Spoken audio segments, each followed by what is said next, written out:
আসসালামু আলাইকুম রহমতুল্লাহি বরকাতু। আলহামদুলিল্লাহ, আল্লাহ তাআলা দরবারে লাখ লাখ শুকরিয়া যে আল্লাহ তাআলা আজকে পর্যন্ত আমার হায়াতে বাঁচায় রাখছেন, আলহামদুলিল্লাহ। তো আমি যে বিষয়ে আলোচনা করতে আসলাম, যে কোনো বিষয়ে, যেমন লেখাপড়া হোকা, খেলাধুলা হোকা, যে কোনো বিষয়ে আগে করতে গেলে কিছু প্র্যাকটিস করা লাগে, মানে কিছু আগে জানা লাগে, বোঝা লাগে, অভ্যাস তৈরি করা লাগে।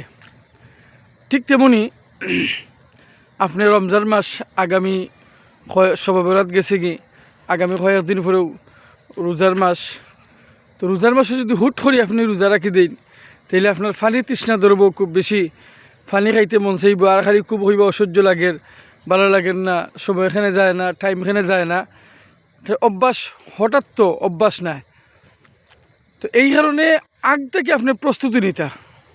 আল্লাহ রসুল সাল্লাল্লাহু আলাইহি সাল্লাম রজব মাস, শাবান মাস রোজা রাখতা, বেশি বেশি করে আমল ইবাদত বন্দিগি করতা, যার কারণে রমজান মাসে কোনো কষ্ট হয় না, রমজান মাসে রোজা রাখতে কষ্ট হয় না, ইবাদত বন্দিগি করতে কষ্ট হয় না।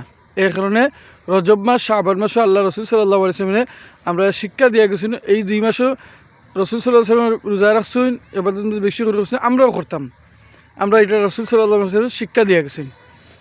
তো যাই হোক, আমার প্রিয় ভাই বোনেরা এবং প্রিয় শ্রদ্ধেভাজন ভাই বোনেরা, আমি শুধু আপনারা যে আমল করতে এরকম না, আমিও নিজেও এই শাবান মাস চলের, শাবান মাসও বেশি বেশি করে রোজা রাখতাম, ইবাদত বন্দিগি করতাম, যাতে রমজান মাসে আমরা ইবাদত বন্দিগি করতে, রোজা রাখতে, কোরআন তেলাওয়াত করতে, নফল নামাজ পড়তে কষ্ট না হয়, এই কারণে আমরা আগ থাকি এগুলো পড়তাম।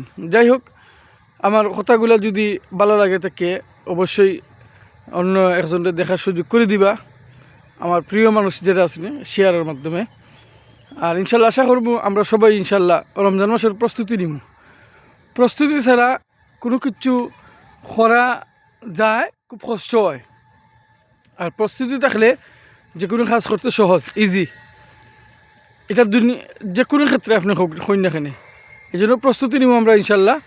আল্লাহ তাআলা আমরা সবাইরে ইবাদত বন্দিকে যাতে রোজার মাসে করতে পারে সুন্দরভাবে তৌফিক দান করুক, আমিন।